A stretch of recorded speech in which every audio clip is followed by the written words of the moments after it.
Hello नमस्कार दोस्तों, स्वागत आप सभी का स्टारविल के इस ऑनलाइन प्लेटफॉर्म पर। तो आज की क्लास में हम साइंस की सीरीज शुरू करने जा रहे हैं। तो साइंस में हम सबसे पहले शुरुआत करेंगे बायोलॉजी की, और बायोलॉजी में भी हम सबसे पहले आसान टॉपिक को डील करेंगे। तो आप सभी इस वीडियो को अच्छे से देखना। अगर आपको क्लास पसंद आए तो लाइक करना, कमेंट करना और शेयर कर देना। अगर चैनल के ऊपर नए हो तो सब्सक्राइब करना ना भूलिएगा। तो आज की क्लास में कंटिन्यू आपको साइंस की क्लास से प्रोवाइड करवा देंगे। तो सबसे पहले हम बायोलॉजी की शुरुआत कर लेते हैं। और बायोलॉजी में भी आसान सा छोटा सा टॉपिक होता है जिसका नाम डाइजेस्टिव सिस्टम होता है। आराम से धीमे धीमे समझने की कोशिश करना। रट्टाफिकेशन आपको बिल्कुल भी ना करनी है, ध्यान से एक एक पॉइंट को समझना। साइंस में हम शुरुआत करेंगे डाइजेस्टिव सिस्टम को। इसका हिंदी मतलब होता है पाचन तंत्र। सारे के सारे पॉइंट हम समझने की कोशिश करेंगे। एक भी क्वेश्चन आपका छूटने वाला नहीं है, लेकिन आप चीजों को ध्यान से समझोगे ना तो सही रहेगा आपके लिए। देखो जरा, छोटा सा आसान सा टॉपिक होता है जिसका नाम डाइजेस्टिव सिस्टम होता है। हिंदी में पाचन तंत्र बोलते हैं। तो पाचन तंत्र का सबसे पहले तो आपको पता होना चाहिए कि अर्थ क्या होता है, इसका मीन क्या होता है। अब पाचन तंत्र का मतलब आपको समझने के लिए वही अंदाजा लगाना पड़ेगा। सबसे पहले तो पाचन का मतलब होता है पचाना। दिमाग में ही क्वेश्चन बनेगा कि पाचन का मतलब होता है पचाना, लेकिन पचाओगे किसे? भोजन को ही तो पचाना पड़ेगा ना। अब भोजन को पचाना पड़ेगा, इसी बेस के ऊपर आपका छोटा सा टॉपिक होता है डाइजेस्टिव सिस्टम। इसका वैसे टेक्निकली मीन क्या होगा कि आप बड़ा ही तो भोजन खाते होगे ना, लेकिन आपकी बॉडी छोटी छोटी सेल से, कोशिका से मिलके बनी होती है। उस छोटी छोटी कोशिका को बड़ा भोजन तो डाइजेस्ट होगा नहीं, तो उस छोटी कोशिका को एनर्जी देने के लिए अब आपकी बॉडी को किसकी रिक्वायरमेंट होती है? पाचन की रिक्वायरमेंट होती है। तो सीधी सी डेफिनेशन यहां से क्या निकल के आएगी? पाचन तंत्र का सांसा मतलब होता है कि बड़े बड़े भोजन को छोटे छोटे टुकड़ों में कन्वर्ट कर देना क्या कहला देगा? पाचन कहला देगा। लेकिन तो सिस्टम का मतलब क्या होता है? तंत्र का मतलब क्या होता है? पाचन का मतलब तो ये होता है, मान लो आपने बड़ा पार्टिकल में भोजन खाया होगा। समझने की कोशिश करना। मान लो आपने बड़ा भोजन खाया होगा। इस बड़े भोजन को यदि आप कन्वर्ट कर दो किसमें? छोटे पार्टिकल्स के अंदर यदि आप कन्वर्ट कर दोगे तो आपने भोजन का क्या कर लिया होगा? पाचन कर लिया होगा। तो आसान सी डेफिनेशन आपको समझ आ रही होगी कि बड़े भोजन को छोटे भोजन में कन्वर्ट करना, बदल देना। जहां पे बड़े भोजन का मतलब क्या होता है? Complex food. कॉम्प्लेक्स फूड का मतलब होता है जटिल भोजन। ध्यान से समझने की कोशिश करना चीजों को कि जटिल भोजन को कन्वर्ट कर देना किसमें? इजी फूड में। जटिल भोजन को इजी फूड में, सरल भोजन में कन्वर्ट कर देना क्या कहलाता है? पाचन कहलाता है। बड़े भोजन को छोटे भोजन में कन्वर्ट करना पाचन कहलाता है। लेकिन क्वेश्चन तो ये निकल गया है कि सिस्टम का, तंत्र का मतलब क्या होता है? सिस्टम का आसान सा मतलब क्या होगा कि हमारे शरीर में वो अंग जिनका सेम काम होता है। सेम काम का मतलब ये जरूरी तोड़ना होता है कि पाचन का मतलब तो बड़े भोजन को छोटे में तोड़ना, लेकिन सिस्टम का मतलब ये होता है उस बड़े भोजन को छोटे में कन्वर्ट कौन करेगा? बड़े भोजन को छोटे भोजन में कन्वर्ट कौन करेगा? देखो ध्यान से समझना। छोटा सा एग्जांपल, आपने भोजन मुख में खाया होगा। अब मुख में दांतों ने उसको छोटा किया होगा। आपकी मुख के अंदर ग्रंथियां होती, उस ग्रंथियों ने उस भोजन को पचाया होगा। फिर मुख का भोजन पेट में गया होगा, पेट में उसका और पाचन हुआ होगा, रस बना होगा। फिर उस भोजन को छोटी आंत में भेजा होगा, बड़ी आंत में भेजा होगा। तो ऐसे करके पूरी की पूरी प्रोसेस फॉलो होगी, तभी तो आपके भोजन का पाचन होगा ना। तो अब यही तो बोल दोगे सिस्टम का मतलब क्या होता है? हमारे शरीर के वो अंग जिनका सेम काम होता है। सेम का मतलब ऐसे अंग जिनका पाचन करवाने का ही काम होता है। ऐसे अंग जिनका पाचन करवाने का ही काम होता है, उस पूरे के पूरे अंगों का जो ग्रुप बनेगा वो क्या कहला देगा? डाइजेस्टिव सिस्टम कहला देगा। हमारे शरीर के वो अंगों का समूह जो सिर्फ भोजन का पाचन करवाता है, उस पूरे के पूरे अंगों को एक साथ मिला के पढ़ना क्या कहलाता है? डाइजेस्टिव सिस्टम कहलाता है। जहां पे डाइजेशन का मतलब पाचन होता है, पाचन का मतलब निकल के आ गया कि कॉम्प्लेक्स फूड या जटिल फूड या बड़े भोजन को छोटे भोजन में चेंज कर देना, कन्वर्ट कर देना क्या कहला देगा? पाचन कहला देगा। इतना समझ आ गया? अब दूसरा जवाब ये निकल के आएगा, चलो बड़े भोजन को छोटे भोजन में तोड़ना पाचन कहला देगा। तो इस बड़े भोजन को छोटे भोजन में तोड़ेगा कौन? बड़े भोजन को छोटे भोजन में तोड़ने का काम किसका होता है? पहला काम तो दांतों का होगा कि बड़े भोजन को थोड़ा सा छोटे फॉर्म में कन्वर्ट कर दिया। लेकिन हमारी सेल तो बहुत छोटी होती है मेरे भाई, सेल तो बहुत छोटी छोटी होती है। तो उन सेल के पास तो एनर्जी की रिक्वायरमेंट होती है, सेल को एनर्जी की रिक्वायरमेंट होती है। तो सेल को एनर्जी देने के लिए आपको भोजन खाना पड़ेगा। लेकिन छोटी सेल के पास उस भोजन को भेजने का मतलब होता है भोजन भी तो छोटा होना चाहिए ना। तो बड़े भोजन को छोटा करोगे तो एनर्जी मिलेगी, लेकिन दांत तो इतना छोटा नहीं कर पाएंगे कि वो सेल तक भोजन से वो एनर्जी प्रोवाइड करवा दे। तो दांत यदि भोजन को छोटा ना कर पाएंगे तो छोटा करवाने में सहायक कौन होता है? छोटा करवाने में सहायक होता है ग्लैंड्स, ग्रंथियां। कौन सहायक होता है? ग्लैंड्स सहायक होती हैं, ग्रंथियां सहायक होती हैं। तो सबसे पहले आपको समझना है, रट्टाफिकेशन बिल्कुल भी ना करने, चीजों को समझ के पढ़ना था कि बड़े भोजन को छोटे भोजन में कन्वर्ट करवाना पाचन कहलाएगा। अब दिमाग में एक ही बात आनी चाहिए कि बड़े भोजन को छोटे भोजन में कन्वर्ट कौन करवाएगा? जवाब क्या होगा? ग्लैंड्स करवा देंगे, ग्रंथियां करवा देंगे। इतना समझ आ गया। लेकिन अब क्वेश्चन ये भी तो निकल के आएगा कि ग्लैंड्स का मतलब क्या होता है, ग्रंथियों का मतलब क्या होता है। अब ग्रंथियों के बारे में आपको पढ़ना पड़ेगा। तो सबसे पहले आप इतना समझो कि भोजन का पाचन कौन करवाएगा? ग्लैंड्स करवा देंगे, ग्रंथियां करवा देंगी। इतना पल्ले पड़ गया, वो समझ आ गया बच्चे से। अब समझना थोड़ा सा आगे। अब बात कर लेते ग्लैंड्स का मतलब क्या होगा, ग्रंथियों का मतलब क्या होगा। बिल्कुल आसान सा कॉन्सेप्ट, एक बार ये समझ जाओगे आप।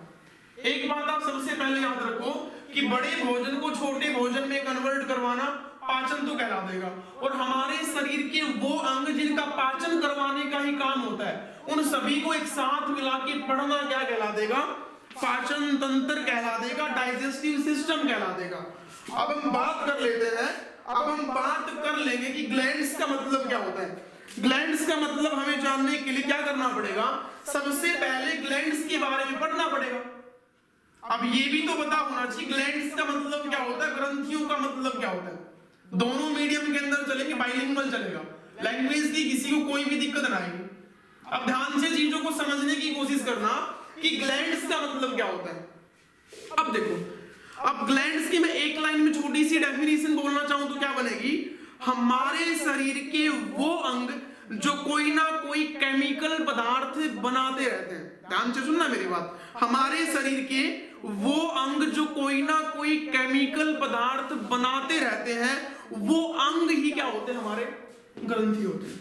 मैंने ये नहीं बोला कि वो अंग ग्रंथि होगा, वो अंग तो होगा, लेकिन साथ में किसका काम करेगा?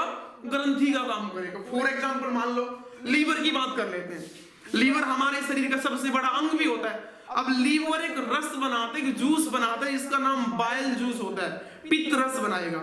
लीवर यदि पित्त रस बनाएगा, पित्त रस का मतलब केमिकल बनाया होगा लीवर ने। लीवर ने कौन सा केमिकल बना दिया? लीवर ने एक पित्त रस बना दिया, बाइल जूस बना दिया। तो लीवर हमारे शरीर का अंग तो है, लेकिन एक केमिकल बना दिया। तो वो अंग के साथ साथ किसका काम करेगा? ग्लैंड्स का भी काम करेगा। नंबर 2 पे बात कर लेते। अग्नाशय का नाम सुना होगा। हमारे शरीर की एकमात्र मिश्रित ग्रंथि अग्नाशय होती है। अब अग्नाशय हमारी बॉडी के अंदर क्या बनाता है? 3 प्रकार के केमिकल बनाएगा, एंजाइम भी बनाएगा, जूस भी बनाएगा, हार्मोन्स भी बनाएगा। और ग्लैंड्स का मोटा सा काम क्या होता है?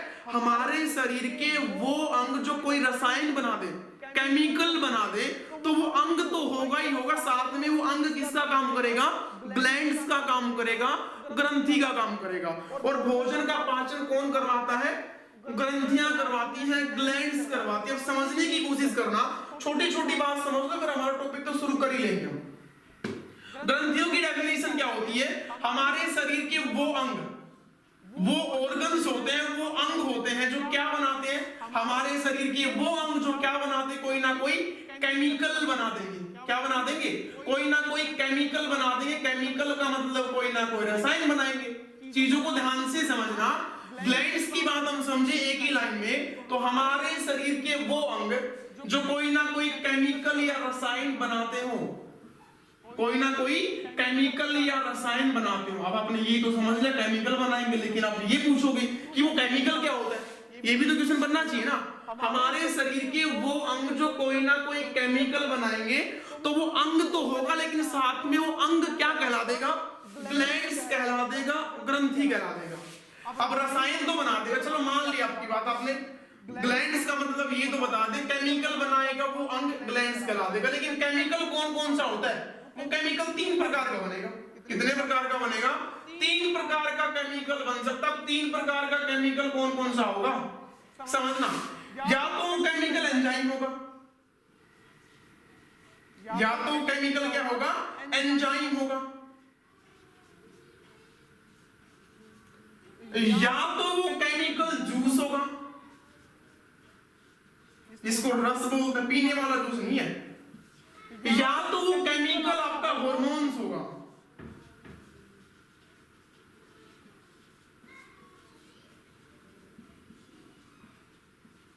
चीजों को ध्यान से समझना, एक एक पॉइंट आपको बिल्कुल अच्छे से समझ आ जाएगा। हमारे शरीर के वो अंग जो केमिकल बनाएंगे वो अंग क्या कहला देंगे? ग्लैंड्स कहला देंगे। केमिकल कितने प्रकार का बन सकता है? 3 प्रकार का केमिकल बनेगा। नंबर 1 पे एंजाइम हो सकता है, नंबर 2 पे जूस या रस हो सकता है, नंबर 3 पे आपका हार्मोन्स हो सकता है। नंबर 3 पे कौन सा होगा? हार्मोन्स होगा। टॉपिक का नाम डाइजेस्टिव सिस्टम चल रहा था। अब जो आपके एंजाइम होते हैं, ध्यान से समझना, जहां पे एंजाइम का नाम मिले, जहां पे जूसेस का नाम मिले, रस का नाम मिले, एंजाइम और जूस दोनों ही मिलकर भोजन का क्या करवाते हैं? पाचन करवाते हैं।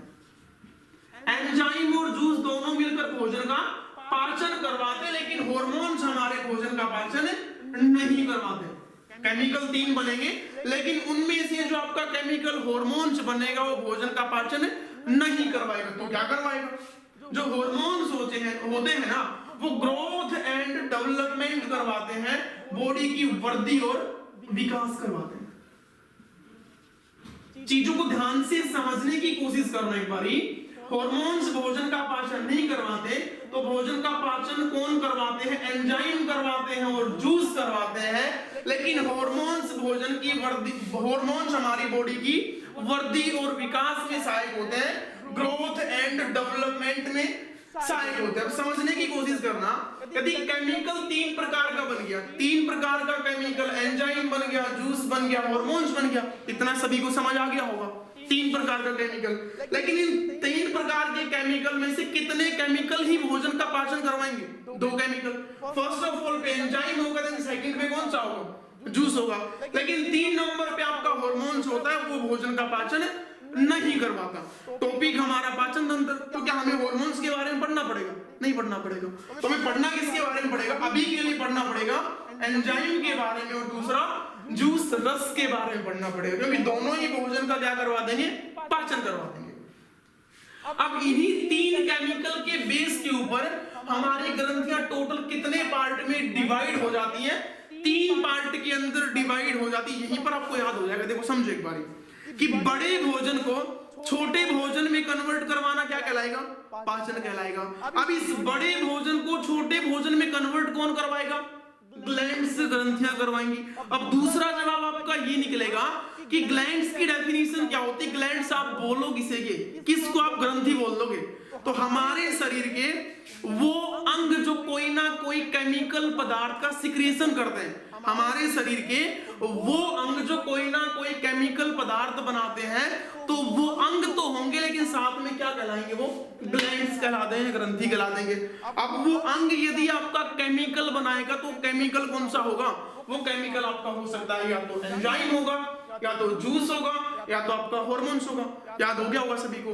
अब इन 3 प्रकार के केमिकल्स में से कौन कौन से केमिकल्स ऐसे हैं जो भोजन का डाइजेशन करवाएंगे? 2 ही होते हैं। कौन कौन से? नंबर 1 पे एंजाइम होता है, नंबर 2 पे जूस होता है। तो तीसरा क्या काम करेगा? तीसरा हमारी बॉडी की ग्रोथ एंड डेवलपमेंट में, वृद्धि और विकास में सहायक होगा। अब हमारा टॉपिक कौन सा था? पाचन तंत्र। तो हमें एंजाइम और जूस के ऊपर ज्यादा फोकस करना पड़ेगा। इनको हम पढ़ेंगे जब ग्रंथियों वाला टॉपिक पढ़ेंगे तब। अब इन 3 ही केमिकल के बेस के ऊपर ग्रंथियों को भी कितने पार्ट में डिवाइड कर दिया? 3 कैटेगरी में डिवाइड कर दिया।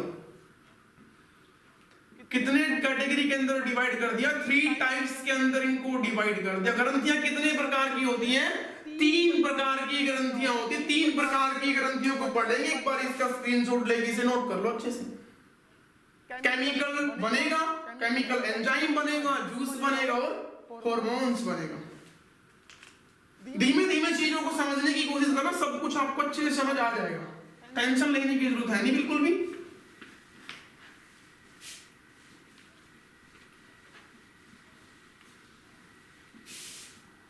अब देखो इन 3 प्रकार के केमिकल के बेस के ऊपर हमने ग्लैंड्स ग्रंथियों को कितनी कैटेगरी के अंदर डिवाइड कर दिया, 3 कैटेगरी के अंदर डिवाइड कर दिया। तो 3 कैटेगरी में डिवाइड करने का मतलब ग्रंथियां कितने प्रकार की होती हैं, 3 प्रकार की होती हैं। पहली ग्लैंड तो आपकी होगी एक्सोक्राइन, पहली ग्लैंड आपकी होगी एक्सोक्राइन ग्लैंड, जिसका हिंदी में नाम होता है, एक्सो का मतलब क्या होता है, बाहर कर देना, क्राइन का मतलब क्या होता है, सिक्रेशन करना, स्राव करना। तो एक्सोक्राइन का हिंदी में नाम क्या होता है, बहिस्रावी ग्रंथि।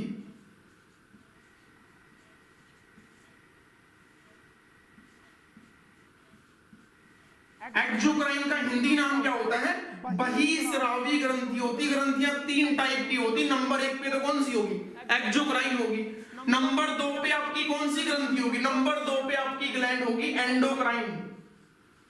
एंडो का मतलब क्या होता है, अंदर की बात कर रहा है, अंदर की बात कर रहा है। एंडोक्राइन ग्लैंड होता है, जिसका हिंदी नेम होता है अंतःस्रावी ग्रंथि। अभी हम ये समझ रहे हैं कि पाचन कैसे कैसे पॉसिबल होगा। ग्लैंड्स का टॉपिक हमारा अलग होगा, उसमें अलग से पढ़ लेंगे। अभी के लिए आप ये जान लो बस ग्रंथि कितने प्रकार की होती है। क्वेश्चन बनी जाएगी क्या पता, यहाँ से क्या पता क्या बनेगा यहाँ से। तो देखो ग्लैंड्स 3 प्रकार की होती है। एक्सोक्राइन होती है, नंबर 2 पे एंडोक्राइन होती है, नंबर 3 पे कौन सी होती है, पता है ना, मिक्स ग्लैंड होती है। नंबर 3 पे क्या होता है, मिक्स ग्लैंड होता है, मिश्रित ग्रंथि होता है।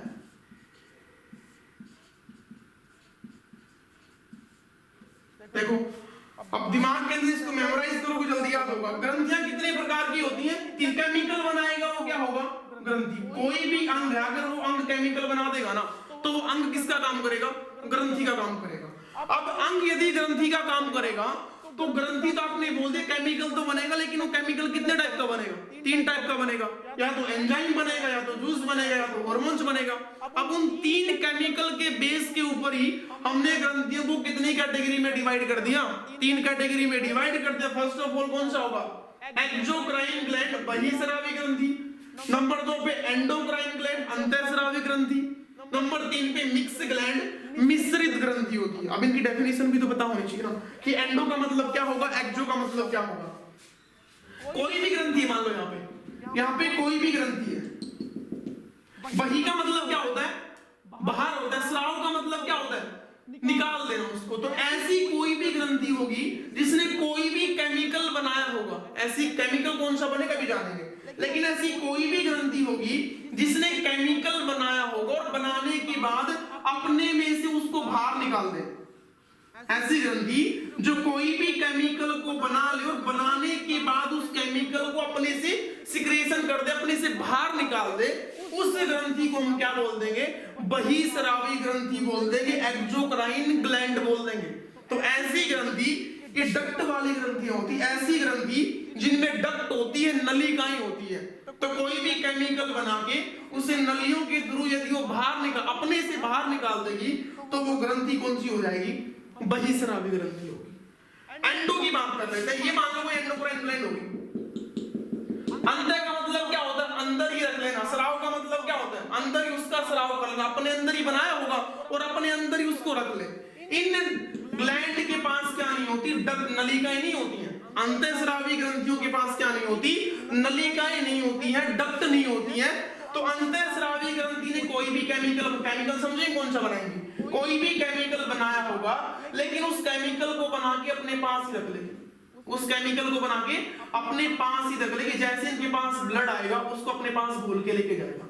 तो ऐसी ग्रंथि जो कोई भी केमिकल बना के अपने पास रख लेगी, उस ग्रंथि को हम क्या बोल देंगे, एंडोक्राइन ग्लैंड बोल देंगे। मिक्स का मतलब क्या होता है, दोनों काम करें।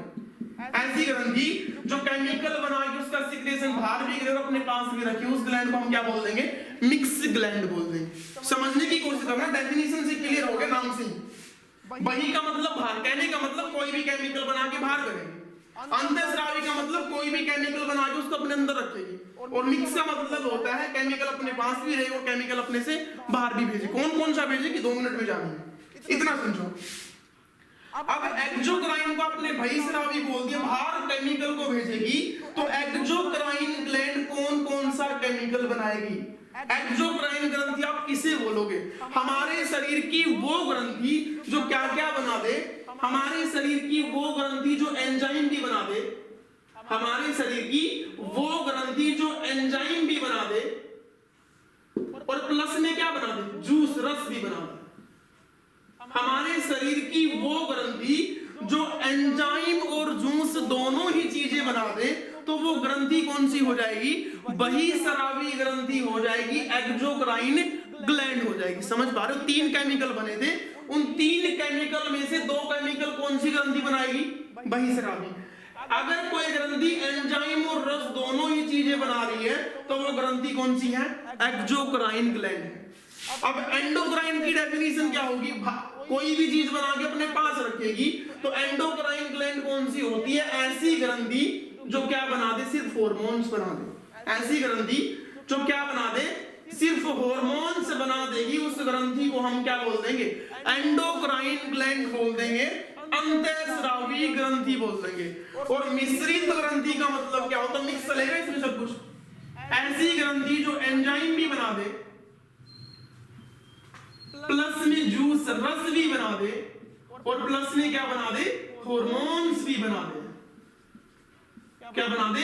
हार्मोन्स भी बना दे। हमारे शरीर की वो ग्रंथि जो एंजाइम भी बना दे, रस भी बना दे और हार्मोन्स भी, कहने का मतलब तीनों केमिकल बना दे, उस ग्लैंड का नाम क्या हो जाएगा? मिक्स ग्लैंड हो जाएगा, मिश्रित ग्रंथि हो जाएगा। समझ आ रहा होगा ना सभी को? जो 3 प्रकार का केमिकल था, एंजाइम बना था, हार्मोन्स बना था, और तीसरा रस बना था, जूस बना था। इन 3 प्रकार के केमिकल के बेस के ऊपर ग्रंथियां कितने प्रकार की? 3 प्रकार की। बहिस्रावी, अंतःस्रावी, मिश्रित ग्रंथि। अब बहिस्रावी का मतलब कौन कौन सा केमिकल बनाएगी? एंजाइम बनाएगी, रस बनाएगी।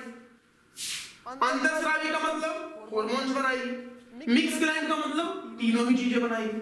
अब आपने ये समझा था 3 प्रकार के केमिकल में से कितने प्रकार का केमिकल ही भोजन का पाचन करवाएगा? 2 प्रकार का केमिकल भोजन का पाचन करवाएगा। कौन कौन सा केमिकल? एंजाइम और रस तो भोजन का पाचन करवाएंगे, लेकिन हार्मोन्स भोजन का पाचन नहीं करवाएंगे। टॉपिक हमारा पाचन तंत्र था, डाइजेस्टिव सिस्टम था, ये भी तो भोजन का पाचन करवाएगी ना। मिक्स ग्लैंड भी तो करवाएगी, तो ये भी भोजन का पाचन करवाएगी। तो अब से पूछा जाए क्या एंडोक्राइन अंतःस्रावी ग्रंथि भोजन का पाचन करवाएगी? आपका जवाब होगा नहीं करवाएगी। क्या मिश्रित ग्रंथि भोजन का पाचन करवाएगी? आपका जवाब होगा बिल्कुल करवाएगी। क्या बहिस्रावी एक्सोक्राइन ग्लैंड भोजन का पाचन करवाएगी? बिल्कुल भोजन का पाचन करवाएगी। अब करवाएगी तो कौन से भोजन का करवाएगी, कहां पे करवाएगी? मिक्स ग्लैंड होती कहां पे, इसकी लोकेशन क्या होती है, नाम क्या होता है, उसको हम जैसे जैसे टॉपिक कवर करेंगे ना, सारी की सारी चीजें पढ़ लेंगे। लेकिन 2-3 क्वेश्चन तो आप याद कर लो एक बारी। अगर आपसे पूछा जाए बहिस्रावी ग्रंथि के बारे में, एंजाइम और रस तो बनाएगी, ये भोजन का पाचन भी करवाएगी। एंजाइम और रस बनाएगी, भोजन का पाचन भी करवाएगी। अगर वो आपसे पूछ ले कि हमारे शरीर की सबसे बड़ी, हमारे शरीर की, वैसे सारी की सारी पढ़ लेंगे हम, अगर वो पूछे हमारे शरीर की सबसे बड़ी बहिस्रावी ग्रंथि कौन सी होती है, लार्जेस्ट एंड एक्सोक्राइन ग्लैंड, सबसे बड़ी ग्रंथि कौन सी होती है? आपका लीवर होता है। लीवर को हिंदी में यकृत बोलते हैं। हमारे शरीर की सबसे बड़ी बहिस्रावी ग्रंथि का नाम क्या होगा?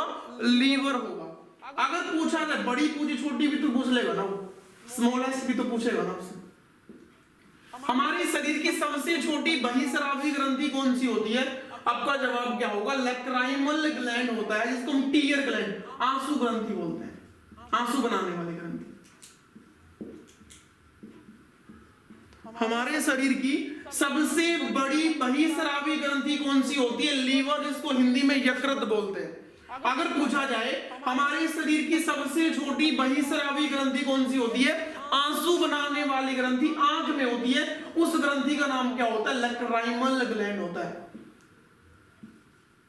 क्या नाम होता है? लैक्राइमल ग्लैंड होता है। कहां पे पाई जाती है? आंख में पाई जाती है। क्या बनाती है? आंसू बनाती है। अगली कंडीशन में वो ये पूछ रहा आपसे कि हमारे शरीर की सबसे बड़ी एंडोक्राइन ग्लैंड अंतःस्रावी ग्रंथि का नाम बता दो, कौन सी होती है? अंतःस्रावी ग्रंथि के बारे में यदि आपसे पूछा जाए जो हार्मोन्स बनाएगी, तो उस ग्रंथि का नाम क्या होता है? Thyroid gland.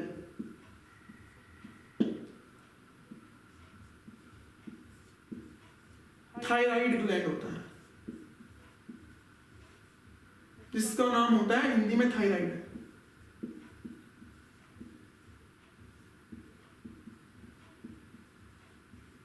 ठीक है, अगर उसने बड़ी अंतःस्रावी पूछी, छोटी भी तो पूछेगा ना।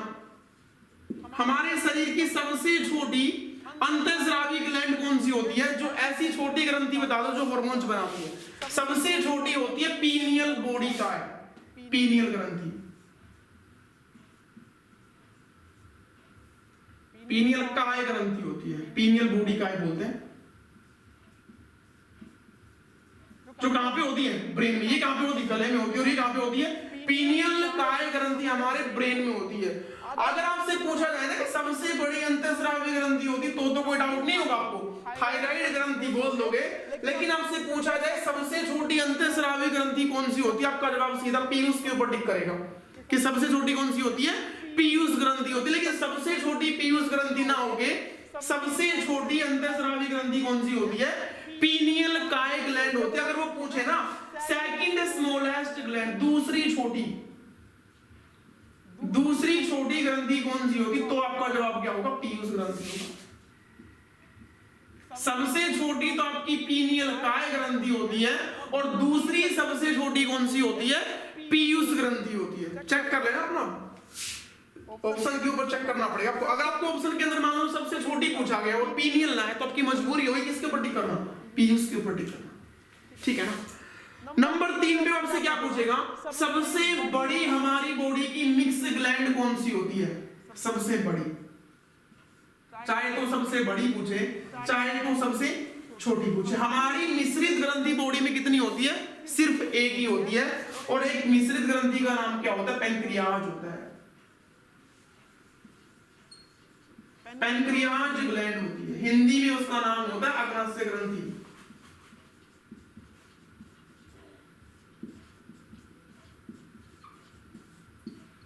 देखो, पाचन तंत्र अब शुरू करेंगे। अभी तक तो अपना इसका ओवरव्यू चल रहा था कि पूछा क्या क्या जाएगा। ग्रंथियां भोजन का पाचन करवाएंगे। देखो एक ही बारी में समेटते हैं इसको, सारे के सारे को। बड़े बड़े भोजन को छोटे छोटे भोजन में कन्वर्ट करवाना पाचन कहला देगा। पाचन करवाएगा कौन? ग्रंथियां करवाएंगी। ग्रंथियों की डेफिनेशन, वो अंग जो क्या बनाते हैं? केमिकल बनाते हैं। केमिकल कितने प्रकार का? 3 प्रकार का। एंजाइम बनेगा, जूस बनेगा, हार्मोन्स बनेगा। अगली कंडीशन में 3 केमिकल के बेस के ऊपर आपने ग्रंथियों को कितनी कैटेगरी में डिवाइड कर दिया?